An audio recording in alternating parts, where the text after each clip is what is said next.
속에 있는 것을 아셨음이니라. 아멘. 예, 어제 말씀에 이어서 이제 예수님의 이러한 성전에서 예루살렘에서의 사역적인 이야기가 나오고 있습니다.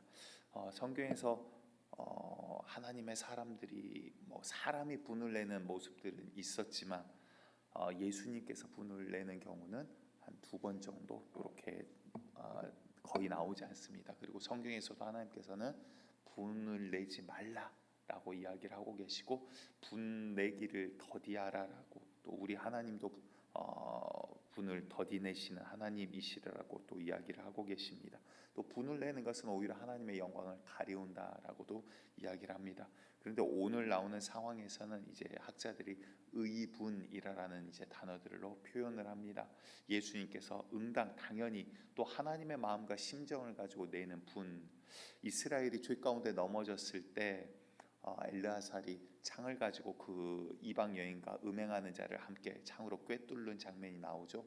하나님께서 오히려 이를 칭찬까지는 아니지만 칭찬과 같이 이야기하십니다. 오히려 나의 이 분을, 나의 이 마음을 오히려 이 엘르아살이 표현하였다라고 하여서 오히려 하나님께서 그들을 치시던 것을 멈추는 그 장면을 우리가 기억할 것입니다. 오늘은 성전 가운데서 장사하고 있는 이 자들을 예수님께서 뒤엎는 이 장면이 나오게 됩니다. 제가 필리핀에 잠깐 있을 때 이제 거기에 있는 분들하고 이야기를 하는데, 필리핀에는 이제 토속 신앙이 자리 잡고 있고요. 그리고 또 필리핀에 있는 가톨릭은 우리가 생각하는 가톨릭이라 또 조금 다릅니다. 왜냐하면 가톨릭이 각 국가에 들어가면서 쉽게 들어가게 하기 위해서 그 지역의 토속 문화들과 어느 정도 섞이면서 들어가요. 그래서 로마 교황청에서도 우리나라의 제사 문화는 이방 신에 대한 것이 아니라 조상을 섬기는 그냥 예절이다라고 해서 허락을 해줍니다. 한국의 조상 그 제사는 전혀 이런 것이 아니다라고 이제 그렇게 허용을 해줘요. 어찌 보면 하나님의 말씀보다 로마 교황청에서의 허락이 더 위에 있어버리는 그러한 일이 생기는 그런 것이죠. 필리핀도 그와 비슷합니다. 동네 무당들이 굉장히 권력들이 세고요, 귀신 들려가지고 점치고 판치는 것들이 굉장히 많이 있습니다. 그런데 그런 무당 이야기들을 필리핀 사람들에게 듣는데 그런 이야기를 하더라고요. 어렸을 때 자녀들이 아프거나 그러면 동네 무당에게 돼지를 한 마리를 사가지고 가지고 간대요. 그러면 무당이 돼지 배를 갈라가지고 간을 꺼내서 간을 보고 신이 받으시는지 안 받으시는지 그제서야 결정을 한다는 거예요. 그래서 그 이야기를 들으면서 궁금해서, 그러면 배를 가르면 돼지가 살까요, 죽을까요? 예, 죽죠. 배를 갈라서 간을 꺼냈는데 신이 마음에 들지 않는다 그러면 어떻게 되는 거냐 그랬더니, 그러면 그 돼지는 무당이 그냥 갖고 다시 새로운 돼지를 가지고 가야 된대요. 언제까지? 신이 마음에 들 때까지. 신은 뭐를 보고 판단을 해요? 예, 간을 보고, 아니 돼지를 보고가 아니라 간을 보고 해요. 돼지 간을 보려면 돼지를 또 죽여야 돼요. 근데 또 마음에 안 들면 어떻게 되냐? 그럼 새로운 돼지를 또 사가야 된대요. 뭐 이상한 법이 있어요. 그러니까 다시 말해서 간이 신 마음에 들 때까지 돼지를 사가야 된대요. 그러니까 사람들이 잘 살아요, 못 살아요? 못 살 수밖에 없어요. 돼지 사는데 돈이 다 들어가요. 결국은 무당만 배부르게 먹어요. 이 귀신이 판치는 문화가 그렇게 돼 있더라고요. 그런데 오늘 보는 성전의 문화 상태가 우리가 이제 구약 시대부터 성전을 잘 알고 있습니다. 광야 시대에 하나님께서 성막이라는 것을 주셨고요. 그 가운데 성소, 그 안에 또 지성소, 그리고 그 가운데 언약궤와 이런 것들을 두시고, 내가 이곳에 임하겠다, 내가 이곳에서 너희와 함께하고 너희를 만나 주시겠다는 상징적인 것, 그리고 실제로도 하나님이 그 약속을 지키시며 이스라엘과 함께 동행하심을 그들 가운데 보여주셨습니다. 그것이 솔로몬 때 이르러서 드디어 다윗 때 이미 마음에 품죠. 내가 거하는 이 궁궐을 지었는데, 내가 이렇게 좋은 곳에, 좋은 이러한 성에 살고 있으면서 내가 모시고 내가 사랑하는 여호와를 내가 모시는 집이 없어서야 되겠냐. 그래서 성막을 이제 성전으로 바꾸고자 합니다. 하지만 다윗 때는 하나님께서 허락하지 아니하시고 솔로몬 때 성전을 건축하게 하십니다. 허락을 하시죠. 다시 말해서 다윗이 원하고 원해서 소원을 해서 솔로몬 때 성전을 건축할 수 있도록 하나님이 허락을 해주신 거예요. 그리고 솔로몬이 그것을 완공하고 하나님 앞에 예배를 드리고 또한 천번제를 드리고 이런 것들을 할 때 하나님께서 약속을 주시죠. 너희가 죄 가운데 있을 때 또한 음부 이런 메뚜기와 이런 것들이 너희를 괴롭게 하고 어려움이 하고 너희가 가뭄이 있고 자연의 재해가 있고 너희가 나를 떠나서 죄 가운데 있어서 어려움을 당하다가 너희가 돌이켜 성전으로 돌아와 나의 이름을 찾고 나의 얼굴을 찾으면 내가 그의 회개를 듣고 만나주겠다라는 약속을 해주십니다. 그러면 성전의 기능은 무엇입니까? 성전의 기능은 하나님이 함께 하시고 만나주겠다는 약속의 징표이자 약속의 장소인 거예요. 아멘. 그리고 나서는 이 시대, 예수님 오셨던 시대 이 앞에 이제 이들이 이스라엘이 무너져 버렸습니다. 과거 이제 구약 시대. 그리고 나서는 약 500여 년이 흐르면서 그들이 야 우리가 하나님 앞에 돌아가자 그러면서 그들이 지었던 게 이 예루살렘 성전이에요. 수십 년에 걸쳐서 이 예루살렘 성전을 지었고 그들이 볼 때 이야 정말 하나님이 함께 하신 것과 같이 정말 보기만 해도 영화로워라고 이야기할 정도로 잘 지었습니다. 그래서 그들이 생각할 때는 이곳이 하나님이 함께 하신 곳. 근데 이게 어떻게 지금 변질이 됩니까? 사람들이 절기가 되면 오늘도 이제 6월절이 가깝자 사람들이 예루살렘으로 모이는 거예요. 각 지역에 있는 사람들이 하나님 앞에 드리는 제물들을 가지고 오는데 필리핀의 그 무당과 같이 제사장들이 무당 짓을 하고 있는 거예요. 가지고 왔는데 오면서 뭐 양이나 염소가 좀 상처가 났습니다. 아니면은 좀 이렇게 뭐라 그럴까요? 상태가 피곤하여서 좀 살이 빠졌습니다. 그러면 야 이건 하나님 앞에 드리기에 부적합하다. 성전에 못 가지고 오게 해요. 예배를 아예 못 드려버리게 해요. 그럼 그들은 어떻게 해야 돼요? 하나님 앞에 예배 드리기 위해서 몇 날 며칠을 여행을 하면서 양 염소를 그리고 안고 이고 끌고 그리고는 그곳까지 왔는데 마음에 들지 않는다. 하나님 받지 아니하신다. 그것들을 제사장들이 성전지기들이 판단을 하고 그들을 예배드리지 못하게 성전 입구에서 막아버립니다. 그러자 그리고 나서는 이제 그들이 이거를 바꾸기 시작하는 거예요. 하나님 앞에 드리려면 그러면 이것을 우리가 파는 이것을 사야 된다.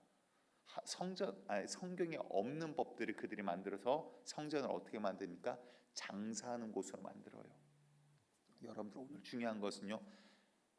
성전의 기능입니다. 성전은 뭐 하는 곳이라고요? 하나님을 예배하고 하나님을 만나는 곳이에요. 하나님 앞에서 회개하고 하나님과의 갈라진 관계를 회복하는 곳이고 좌절된 내 영혼이 하나님으로서 다시 회복되는 곳이에요. 다시 말해서 어떠한 하나님의 이름을 팔아서 인간의 이익을 취하는 곳이 아니더라라는 거예요. 성전은 장사하는 곳이 아닙니다. 그런데 이제 저도 어려서부터 교회 안에서 자라다 보니까 많은 사람들이 교회에서 서로 돕고 도와야죠. 맞는 이야기예요. 그런데 어느 순간 교회가 장사하기 위해서 오는 사람들도 생기고요. 교회 안에서 인간관계를 가지고 장사하는 사람들도 있더라라는 거예요. 그것 자체가 모두 다 악하다라고 말할 수는 없지만 그것 자체가 주가 되어서는 안 되고요. 그것 때문에 누군가 시험에 들거나 어려움을 당해서도 안 돼요. 어려서부터 교회 안에서 있다 보니까 어떠한 일들이 있고 또 누군가는 장사라고 살기 위해서 누군가에게 권면을 하기 시작합니다. 그것 때문에 저는 새 가족이 떠나가는 모습들도 봤어요. 부담스러워서 아이고 교회 갔더니 어떤 권사님이 맨날 뭐 물건 사라 그러더라. 그래 얼굴 쳐다볼 수 없어서 차마 목사님한테 말도 못하고 떠나가는 모습도 봤어요. 이거 하나님 앞에서 정말 심판받을 무서운 일이에요. 여러분들 성전의 기능은요 장사하고 돈 벌고 우리가 잘 사는 것이 아니라 하나님 만나는 곳이에요. 아멘. 여러분들 이들이 장사할 수 있는 궁극적인 그들의 마음과 이유는 무엇입니까? 하나님을 두려워하지 않기 때문이에요. 목사가 예수 팔아서 어찌 보면 돈 벌고 잘 먹고 잘 살기 위해서 예수를 판단하면 하나님을 두려워하지 않는 싹군이기 때문에 가능한 거예요. 여러분들 우리가 하나님을 두려워할 줄 아는 자 되기를 다시 한번 축복드립니다. 이 말씀은요 여러분들보다도 저에게 더 무섭고 중요한 말씀이에요. 하나님 앞에서 정말 예수 팔아서 돈 벌어먹는 사람이 아니라 주님의 은혜로 우리가 살아가는 자 되기를 다시 한번 축복드리겠습니다. 하나님을 신경 쓰지 않기 때문에 이러한 일들이 성전 안에서 이루어지는 거예요. 그 모습을 보고 있는 하나님의 마음과 심정 정말 마음이 터질 듯 괴롭기 때문에 그 심정을 가지고 예수님께서 이들 가운데 표현을 하기 시작하는 것입니다. 노끈으로 채찍과 같이 만들어서 양과 염소를 다 성전에서 내쫓으세요. 성전 안에 양과 염소를 팔고 있어요. 그들이 파는, 허락한 장사꾼들만 파는 그것을 사야지 하나님께서 받으신다, 이런 거짓말 가지고 돈벌이를 하고 있는 그들을 다 내쫓기 시작합니다. 그리고 나서는 성전에서 돈 바꾸는 자, 그들이 가지고 있는 돈도 하나님 앞에 헌금 드리려면 이걸로 바꿔야 된다, 이런 말도 안 되는 것들을 다 만들어 놨어요. 그것들을 다 엎으시고 상을 엎으시고. 그러니까 우리 예수님 이때 한참 저보다 더 젊으실 때 아닙니까? 힘이 막 넘치고 혈기, 인간적으로는 혈기 왕성하지만 우리 주님 혈기가 왕성해서 그런 게 아니라 이렇게 할 만큼 주의 마음이 지금 뒤집어지는 거예요. 하나님의 마음을 가지고 지금 이 성전에서 누가 하나님의 전에서 하나님 앞에서 그러시면서 이제 성전의 진짜 의미를 이야기를 하십니다. 이 모습을 보고 17절의 제자들이 이런 깨달음을 얻어요. 17절 볼 수 있을까요? 17절 시작. 제자들이 성경 말씀에 주의 전을 사모하는 열심이 나를 삼키리라는 것을 기억하더라. 무슨 말입니까? 여러분들 교회 안에서 열심히 봉사하고 열심히 일하고요, 지옥 가는 사람들도 의외로 꽤 있을 거예요. 한 걸음 더 나가 볼까요? 열심히 설교하고 복음을 말하고 예수를 이야기하고 그리고 나서 지옥 가는 목사님들도 의외로 많으실 거예요. 저도 그 안에 포함되지 않기 위해서 그냥 부단히 주님 앞에 서나가기 위해 노력할 뿐입니다. 주의 은혜를 구할 뿐이에요. 왜 그럴까요? 그런 이야기들을 많이 듣습니다. 어떤 자가 환상 가운데 지옥을 봤더니 자기 교회 담임 목사님이 거기 계시더래요.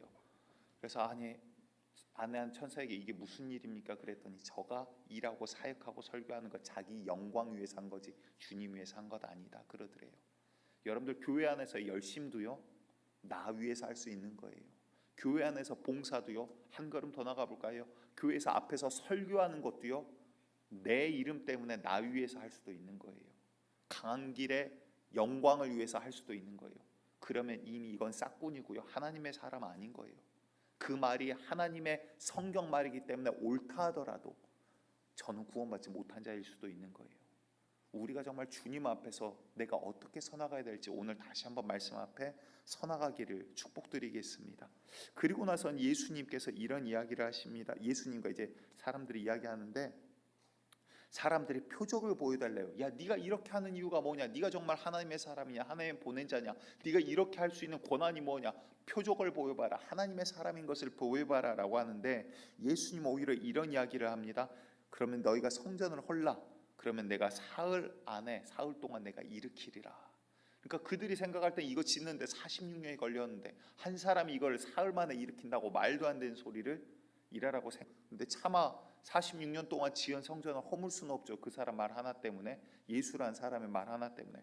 근데 21절을 보았더니 그러나 예수는 성전대 무엇을 가리켜? 자기 육체를 가리켜 하신 말씀이라. 성전의 이제 진짜 의미에 대해서 말씀해 주고 계시는 거예요. 성전 여러분들 이 건물이 아니라 이제 무엇입니까? 주님께서 우리를 가르쳐 이제 너희가 하나님의 성전된 것을 알지 못하느냐, 너희에게 하나님의 성령이 계시는 것을 알지 못하느냐 라고 이제 오히려 주님께서는 우리에게 말하는 거예요. 우리가 왜 성전입니까? 우리가 거룩해서요? 아니에요. 우리가 거룩해서 우리가 하나님 앞에 설 수 있는 자입니까? 아니에요. 우리가 어떻게 주님 앞에 서게 됐습니까? 우리는 죄인인데요, 예수 그리스도의 은혜로 인해서 주님 앞에 이제 나아갈 수 있게 됐어요. 너희는 회개하라. 회개하고 침례를 받으라. 그리하면 하나님께서 성령을 주시리라. 아멘. 다시 말해서 우리가 회개하고 주여 아버지 죄인입니다 고백하고 주님 앞에 나아가고 내가 어찌할꼬 예수의 이름을 붙들 때 주님께서 성령을 선물로 우리에게 주시겠대요. 내가 거룩해서가 아니라 성령이 우리 안에 오셨기 때문에, 거룩한 영이 계시기 때문에, 그분이 계시는 전, 하나님이 계시는 곳, 그래서 우리를 성전, 이제는 건물이 성전이 아니라 내가 건물에 있지 아니하고 너희와 함께 하겠다. 그래서 너희를 성전이라 이제 부르겠다라는 거예요. 여러분들을 가르쳐서 주님께서 이제 성전이라고 말씀을 하고 계시는 것입니다. 우리가 내가 거룩해서가 아닌 이제는 주님께서 계시기 때문에 그 은혜 때문에 거룩을 향해서 죄와 싸워 나가셔야 되는 거예요. 아멘. 이제는 내가 깨끗하기 때문에 저 죄인들 나는 이제 깨끗해가 아니라 내 안에 성령이 오셨기 때문에 그분을 모시고 사는 인생이기 때문에 이제는 내가 죄와 싸워야 될 절대적인 책임이 우리에게 주어졌다라는 거예요. 여러분들 이제 죄와 싸우고 성전된 자로서 성령을 모시고 사는 자로서 주님과 함께 걸어가시기를 다시 한번 축복드립니다. 왜요? 이제는 예수님이 그 모습을 우리에게 보여주셨거든요. 어제 말씀도 마지막 어떻게 끝납니까? 어제 말씀 마지막 12절을 보았더니 그 후에 예수께서 그 어머니와 형제들과 제자들과 함께 가버나움으로 내려가셨으나, 다시 말해서 집으로 돌아가셨다는 거예요. 거기에 여러 날 계시지는 아니하시더라. 다시 말해서 사람에게 얽매임이 아니라 주님께서 이제 본격적인 사역을 시작하시는 거예요. 오늘도 마지막 어떻게 끝나냐면 23절에서부터 쭉 읽으면 6월절에 예수께서 예루살렘에 계시니 많은 사람이 그의 행하시는 표적을 보고 그의 이름을 믿었으나 예수는 그의 몸을 그들에게 사람들에게 의탁하지 아니하셨으니, 정말 슬프고 가슴 아프지만 이게 우리의 본 모습입니다. 이는 친히 모든 사람을 아시며, 또 25절 함께 읽어볼까요? 시작. 또 사람에 대하여 누구의 증언도 받으실 필요가 없었으니 이는 그가 친히 사람의 속에 있는 것을 아셨음이니라. 우리의 연약함이 무엇입니까? 목사님 사랑해요, 어째요?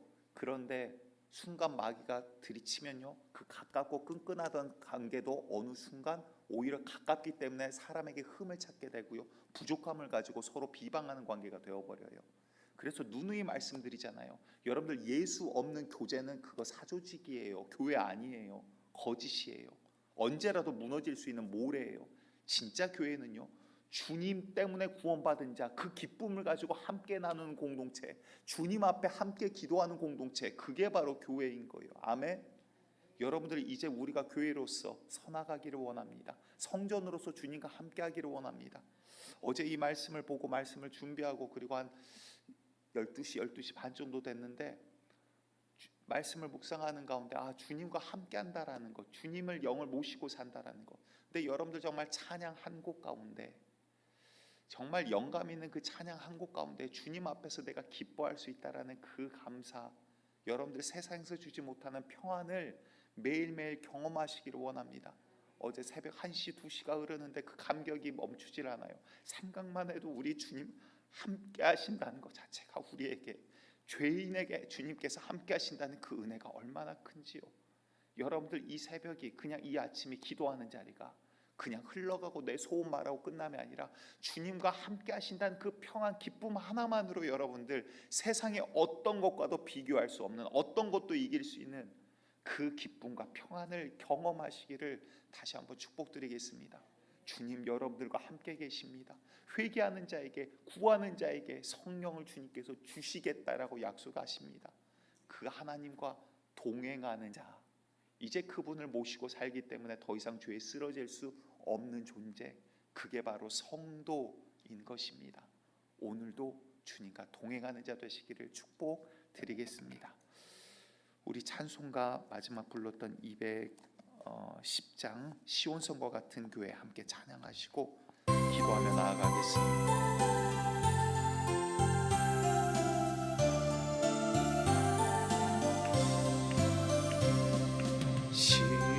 시온성과 같은 교회, 그의 영광 한없다.